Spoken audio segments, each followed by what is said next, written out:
So, good morning guys. Due for PMS schedule na to. Change oil and then recently nung ginamit ko siya, may kumakalabog dun sa ilalim. Feeling ko yung caliper yon. So, bumili ako nito sa Lazada. So, magpapalit ako ng mga rubber dun sa caliper pin bushing. Then, ito sa braking system ng BIOS. So, tara samahan nyo ako. Change oil ko na to and then possible linisin ko na rin yung map sensor. Throttle body hindi pa siguro, no? So yun lang. So nawala na yung ko, wheel hub ko dito na rota. Tumalsik siguro kaya tinanggal ko na yung sa likuran. So anyway, let's go. Tingnan natin. Ito na, natanggal ko na guys. Nililinis ko na lang siya. And then yung goma, ayun, yung pinaka-goma ng pin, wala na, nadurog na. Tapos, yeah, ito, butas. Ayan, no? So, yung pinaka-goma niya, nabutas. So, yeah, papalitan natin. Ito yung nabili ko sa Lazada. So, kahapon dumating agad, no? So, yeah, palit lahat to. Kasi ito na yung pinaka-grease niya. So let's go. Before I use Castrol Magnatec 10W40. So synthetic technology. So dahil Sunday ngayon at wala akong mabili dito sa top, sarado mga auto supply. So first time ko itatry si Petron Blaze. Same naman sila ng viscosity, 10W40. Then nakalagay naman dito Blaze Racing. Oh, 'di ba? So, try natin to. Nabili ko to 350 each per liter. So, 4 yan. And then, isang oil filter. So, 1.4. Tapos ito, 200.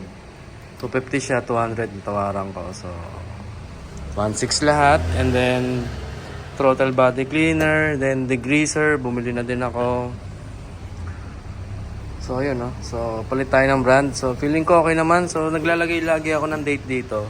So, today is December 14, 2025. And then, due date ko is June 2026. So, yan, no? So, yan yung mga, palatandaan ko lagi para hindi ako So, yun. Change oil na tayo. So, okay. Para mapalabas ko tong cylinder, tinanggal ko lang yung brake pads dito. And then, nag-bleed lang ako ng konti. And then, start ko lang yung engine. Then, apakan ko yung brake.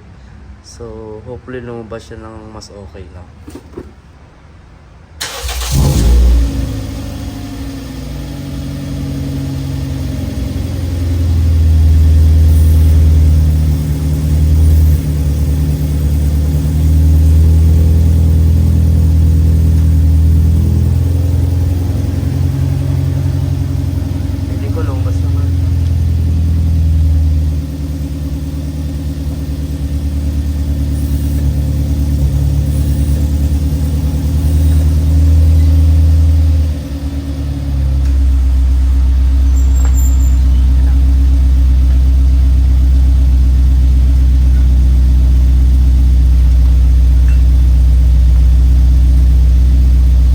Ganito kadumi yung aking brake cylinder, no?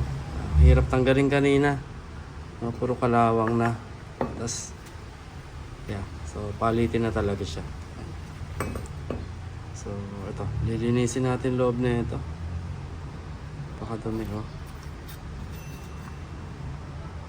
So yan, no? So puro kalawang, oh, kaya stock up na. So, ayan na siya guys, nalinis ko na. So, ito yung rubber ko nung una.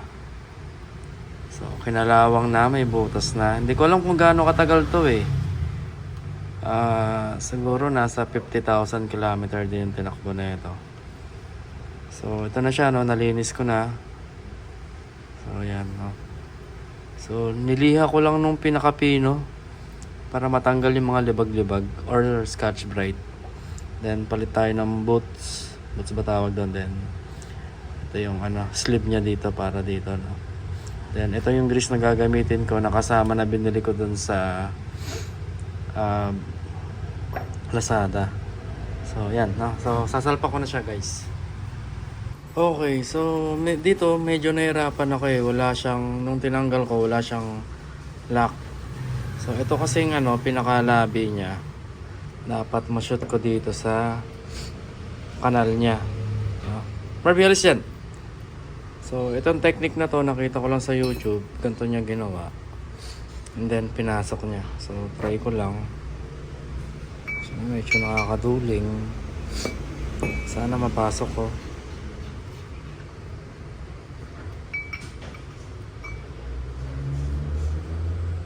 Ayan, napasok ko. So, smooth lang, no? Yun. Nag-lock, no? So, ayan. So, push natin ng konti, ang kalahati. Dapat di sumama yung goma niya. Nice. Yan, no? So, yeah. So pag ganito, lock na yan, guys. Goods na yan. Sa likod, check natin.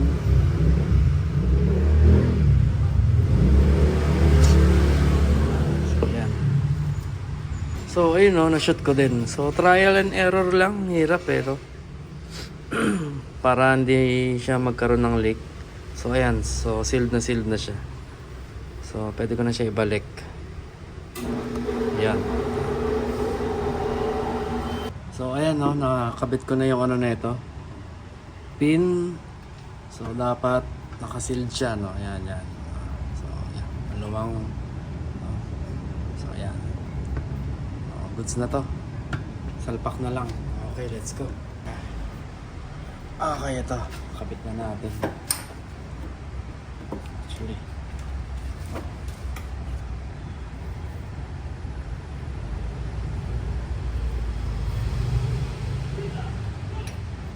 Kasya naman.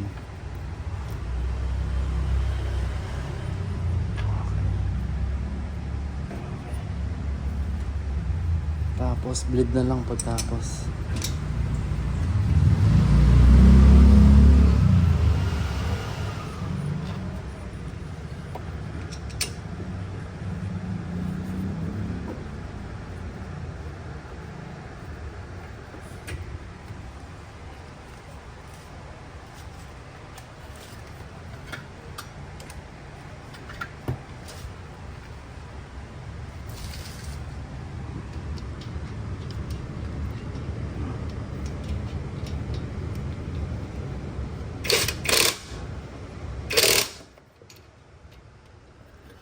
So, ihigpitan ko pa to.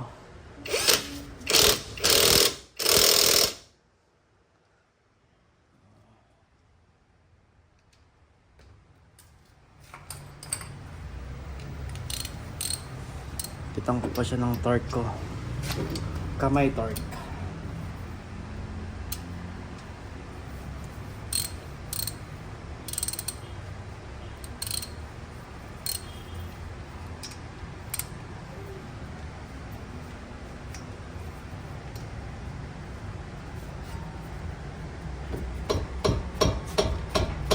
Diba? Hindi ganun ka, higpit yung barrel eh. Goods.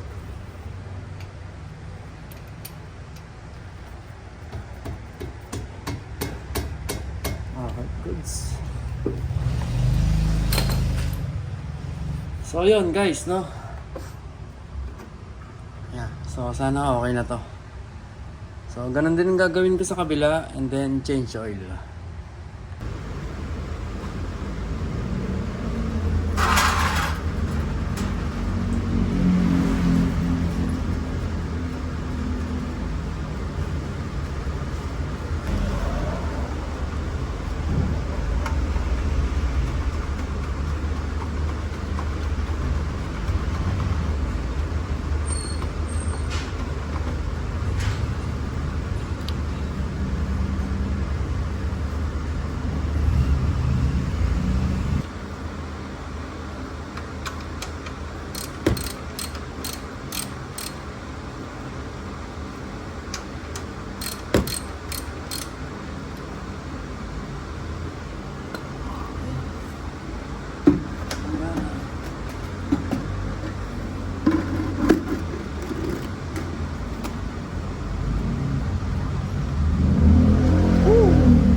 Petron, Blaze Racing. So,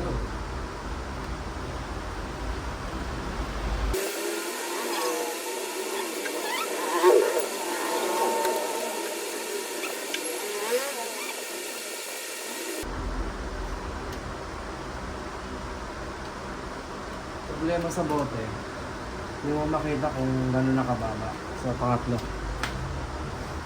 So,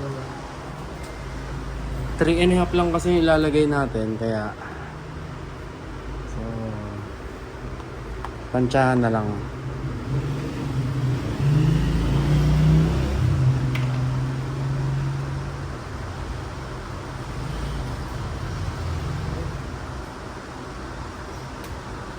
Mamaya na ako magdadagdag pag nababa ko na yung sasakyan. Pag lapag na. Okay na yan, guys. So, bababa ko muna yung sasakyan, then tatest natin yung level. Before, after. Yes. Start natin. Check natin. So, full. Check natin.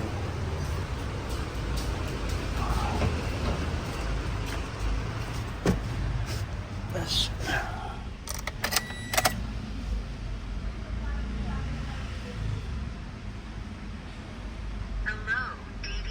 Ayun, let's go. Ayos. Ayos.